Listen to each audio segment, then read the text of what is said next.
Joining us this morning on the locker room, we're very excited to have Tre Ford from the Edmonton Elks. We appreciate your time today, Tre. You're on your way to the kids' library.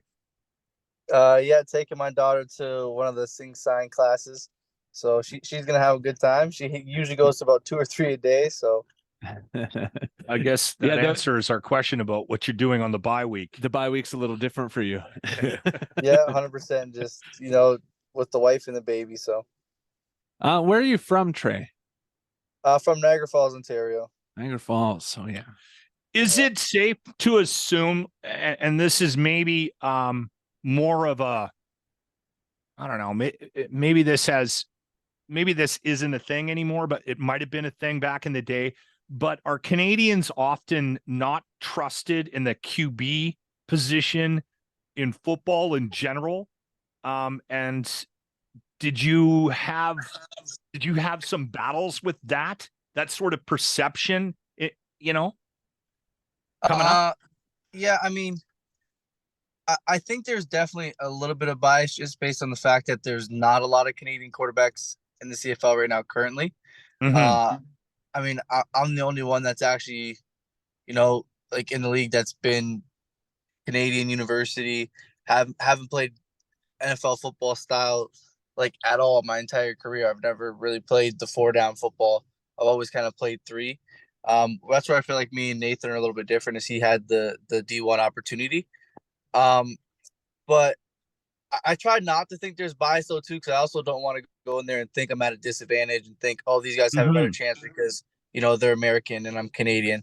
So I mean, I think it's definitely there in the sense that there's not a lot of representation for Canadian quarterbacks in the CFL, but I also just don't like to think about it because I'm a competitor. Yeah, that's a good way. That's a great way of handling it though, Tre, for sure. Yeah, absolutely. We've been trying to come up with nicknames for you on the show because we saw. Do you have any nicknames? Because the headline was Fabulous Ford, and we were like, well, that's pretty good, but you got to play off the Ford name, don't you? So I was calling you Ford Escape for a while. Do you have any that you like? I don't have a nickname. My name's kind of it's too short. Nobody's ever really tried to give me a nickname, right? Like Tre, and then Ford's 4 letters too, or 3 and 4. So it's not a long name to begin with. So I've never really had a nickname or anything like that. No, we'll keep working on it. Yeah, we're trying to play off the Ford thing. Raptor, Escape. Well, he's got a good point. He's got a cool name Mustang. Already, right? He's got a great name already. He does. It's already a cool name. You don't need a nickname. And sports guys are the worst at giving nicknames. It's always like, what rhymes? If you're a hockey player, they just call you Fordsy. Yeah, well, who was it, the one babe that made the Ford Escape joke? Oh, I guess my wife read something on Twitter and said like I should do a commercial with Ford Escape and be like running back in the pocket or whatever. I thought that was funny. It's not a bad idea if it leads to an endorsement deal. Tre, how many times a week does somebody pull you aside and say that you should do something to change the name of the Elks back to what they used to be? Or do they just not even have that conversation with you? Honestly, they don't even have the conversation really. I mean, I've talked to a couple people and they're like, they won't refer to them as the Elks. They'll just refer to them as the Eskimos. Oh yeah. And okay. I still know what they're like. You know what they're talking about, right? But I mean, I've definitely heard things about, oh, we got to change the name back because the curse. But especially since the 2 home wins that we had back to back or whatever it was, I think like a lot of people are a lot less on, oh, we need to change the name back. I think now they're just happy we're winning games again. The curse is broken. Yeah, and you actually had a lot to do with that. Yeah, right. So I think the conversation is going to stop, man. We got it every time we mentioned the name. Anytime we mention it on air, checks start rolling in, but that's slowed down. That's slowed down a little bit. Now that you guys are winning, I think we can thank you for that. Does it feel a lot better around the locker room, the team, since the curse was lifted? Yeah, for sure. I mean, I remember last year actually, it was really funny. There was like we had a couple guys walking around the stadium like they were like burning sage and stuff, doing all kinds of funny stuff. Yeah, no, the locker room's definitely been more energetic. Just I think those wins just really helped. I mean, starting off 0-9, and I always felt like we had a good enough team to compete. and we just weren't getting wins, like 0-9. Like, even sometimes it comes down to luck, but 0-9 is like, that's just not luck. That's just teams are just better than us at that point. But now we were able to kind of flip the switch after that first bye week and be able to get some wins. And I think it definitely helped the morale of the team. We had a chance to go down a couple of months back, month and a half back, to film a video with I think it was Punter, yeah. And we did a little stupid little video, and we were on the field and we were walking through the back to get, so we were walking through your guys' training facility and everything.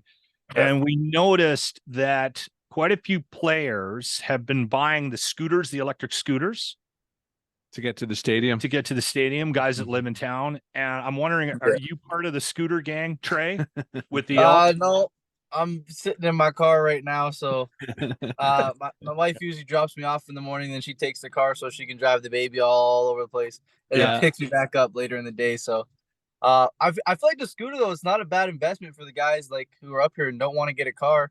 I mean, those scooters can really move. Those things float. Like, I swear I've seen people going like 30, 40 kilometers an hour on those things. Oh, yeah. So, and I mean, when you're only when you're a couple kilometers away from the stadium, you hop on that. It's probably like a 5-minute ride. You charge it. You don't really have to pay for gas. So, I mean, it's a win-win, actually. Yeah. I have one. We moved downtown from the suburbs, my wife and I, and we love it. So I was very drawn to the idea that a bunch of the Elks were part of my scooter club that I now consider myself part of.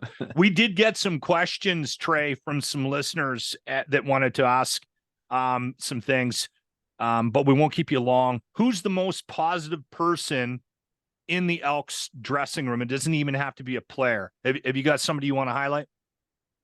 Most positive person. Shoot, we have like a lot of good just personalities in general, but the one I would say that probably stands out for me would be Manny. And I mean, Manny always stands out in a lot of categories just because I think all the experience he's had. So he's just positive in the sense that, he's won a lot of games. He's lost a lot of games. It's just, it comes with, the age, right? So he's had all that experience, and he always has a word to say, whether, things are going great or things are going poorly. He always kind of leads the team in the right direction with, his words of wisdom. Next question was, what's the most annoying question you get asked by reporters? And it can be one from this interview too. The name most change. Annoying question. Honestly, I don't even really know. I off the top of my head, I can't think of one. It would probably just be when people repeat questions over and over and over again. Like, you ask the same question, just different way, like 3-4 times in a row. But I mean, again, like this was my 8th start, I think it was. So, I mean, there hasn't really been a ton of questions to ask me. I haven't been in the league for very long. Yeah. So every question's still kind of new for me somewhat. I mean, most annoying would probably be the streak from now you're before people over it. The home losing streak. I'm like, I was just got on the team last year. I wasn't even here for most of the losing. So, Trey, what do you think that we'll ask a football question to kind of wrap up here, but what do you think the team and a second part of that would be you yourself need to work on moving forward to have some success? And I think the irony of that 0-9 start is that you guys actually still have a sniff of a chance at the playoffs this year. But what do you think that number one thing is that you guys need to work on? Well, I think I just need to develop more in the pass game and, getting the ball out quicker versus blitzes and giving our receivers more opportunity.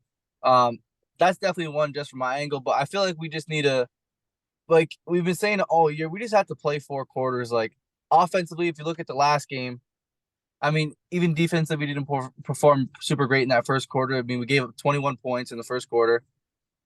I don't think we scored any. I think the defense might have got a pick 6. I think that was in the first quarter. Yeah. So then it was 21-7, but offensively, we didn't do anything. Defensively, we gave up 21 points. But then after that first quarter, we played a good 3 quarters. And then if you look back earlier in the season, it's like we play a good first half, and then we come out second half just depleted, not playing good football. So I think once we're able to do that and be able to play 4 quarters, I think we're going to be a dangerous team. Like, even if you look at our last 5 games, like I feel like a lot of them have come down to that fourth quarter. I thought we have played pretty decent in that fourth quarter, but if we're able to play a full game like we play that fourth quarter, I think a lot of the games aren't even close, and we're able to win a lot more games. Yeah, totally. Jimmy, you want to ask a question? Okay, so do you have any pull on lowering the price of beer for the last home game? No, I'll see what I can do. I'm not even. It's something that I wouldn't really vouch for because I don't drink anyways. So I wouldn't be. Oh, you gotta bump the prices up. I'm telling them to bump it up just for you. Listen, man, you've made this team exciting to watch, Trey, and I know you're a team guy, and I know it's not all about you, but it's been a fun last couple of months here with you in that pivot spot. So we wish you all the luck here as the season closes down, and thanks for your time today. We really appreciate it. Yeah, no problem. Thanks for having me. The Locker Room for Arden Roof Systems. Weekday mornings on 95.7 Cruise FM.